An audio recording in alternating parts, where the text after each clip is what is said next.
Stardom is a gilded cage few ever escape. The elite don't just hand out fame, they loan it. The contract is written in blood, sealed with symbols you were never meant to notice. The all-seeing eye, the owl, the pyramid, the hidden hand signs flashed on red carpets as coded signals. The golden rule is brutal and unbreakable. Never speak of the machine that made you. Never lift the veil on the paedophile networks, the occult rituals, the leverage that keeps the whole pyramid standing. Expose the hidden financiers, the secret societies pulling strings from the shadows, and the red line is crossed. After that, silence is enforced. Look at the pattern. It's too precise to be coincidence. Chester Bennington, Chris Cornell, Anthony Bourdain, Avicii, and Heish. They were active threats. They brushed too close to the same abyss. Vast networks of child exploitation, ritual abuse, blackmail operations run by untouchable bloodlines and power brokers. But decades before these names, there was Kurt Cobain, the grunge messiah who stared too long into the evil void of the industry, who refused to bow and paid the ultimate price. Sure the dog won't get out and attack us here? 2 years after Kurt Cobain died, a punk rock musician named El Duce went public with an explosive claim. El Duce said that in late 1993, Courtney Love offered him $50,000 to kill Kurt. We're talking about Courtney Love contacted you to kill Kurt Cobain. Yeah.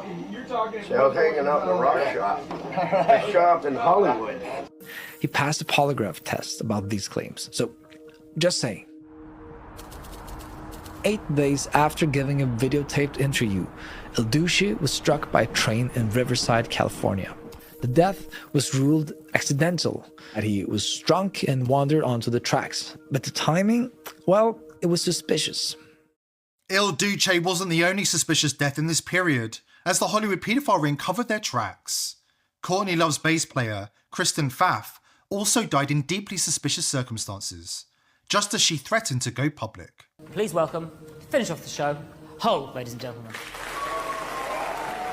In the 1990s, Courtney Love fronted her own band, Hole.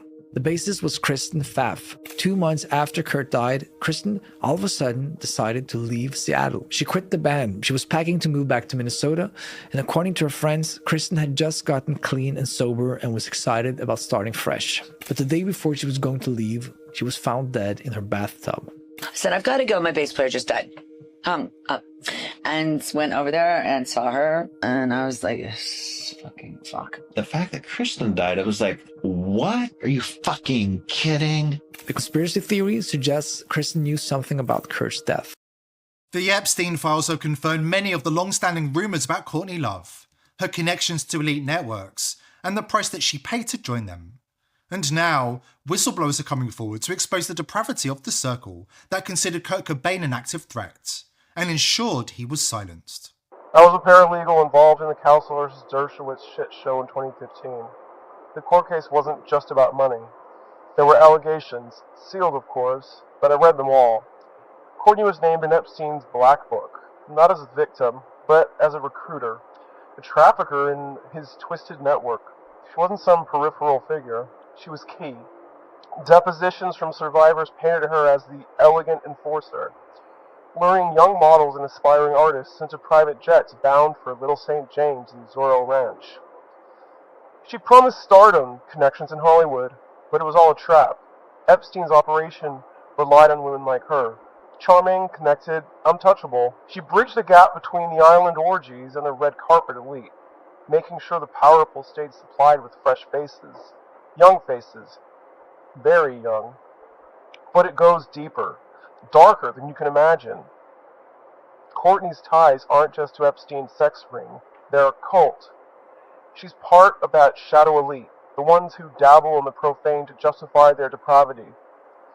It's a religion to them, a way to transcend morality. And the cannibalism, that's the heart of it. The unspeakable core that even Epstein's emails only hint at. I saw all the evidence, pieced together from cursed journals that hadn't been released in full. He wrote about it obsessively in his final months, fragments of madness that we tried to use as evidence of duress in the will contest. One night, high on whatever cocktail Courtney fed him, mushrooms laced with heroin or something, he stumbled into a private room at one of her parties. There she was, surrounded by the occult inner circle. The big money guys, A-list directors, even a senator whose name I'd be killed for mentioning. All the people he hated. And they were feasting, not on caviar or foie gras, but on flesh. Human flesh. Courtney, at the center, delicately slicing into what Kurt described as a small, pale limb, a baby's arm, roasted like veal. He thought it was a hallucination at first, the drugs warping his mind. She let him believe that, toyed with him for months. "You're losing it, darling," she'd whisper, gaslighting him until he questioned his own sanity. Therapy sessions organized by her, doctors on her payroll, all reinforcing that it was just a bad trip. But he pieced it together eventually. He started digging, confronting her in rages that left bruises on both sides. That's when he realized the truth. They all do it. Cannibalism as the ultimate right, consuming the innocent to absorb their vitality, their purity. It's their sacrament, binding them in blood. Epstein's Island wasn't just about sex. It was a harvest ground. Courtney confessed it to him in a moment of cruel honesty, how the network procures delicacies from the trafficked. Babies sometimes, for the highest ceremonies. Kurt was horrified, but more than that, he was a threat. He started talking to friends, hinting at exposés. In Hollywood, they pressured her to end it. He was becoming unstable, a liability in an industry built on illusions. So she had him killed. Not with her own hands, of course. Too clean for that. The industry closed ranks. Media spun it as another tragic rock star downfall. Courtney walked away richer, more powerful, her secrets buried with him. But among the industry elite, it's an open secret. You know how people say someone would sell their own grandmother for fame? That's nothing. These people sell their own kids. Probe too deep into the shadows of the elite paedophile rings, the Epstein files, the protected networks threading through Hollywood politics and ancient bloodlines. And the machine doesn't merely observe, it reacts. One search leads to another. A forum thread, a leaked document, a pattern too precise to dismiss. But in 2026, curiosity carries real risk. Digital surveillance is total. Algorithms flag sensitive queries. Accounts vanish under misinformation purges. Encrypted trails get subpoenaed.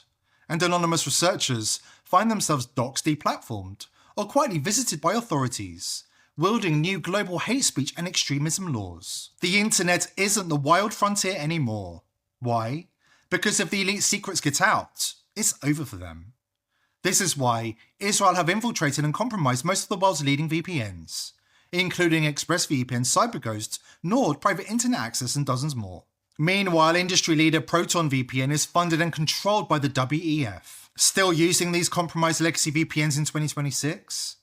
That's like wiring your brain straight into the surveillance matrix.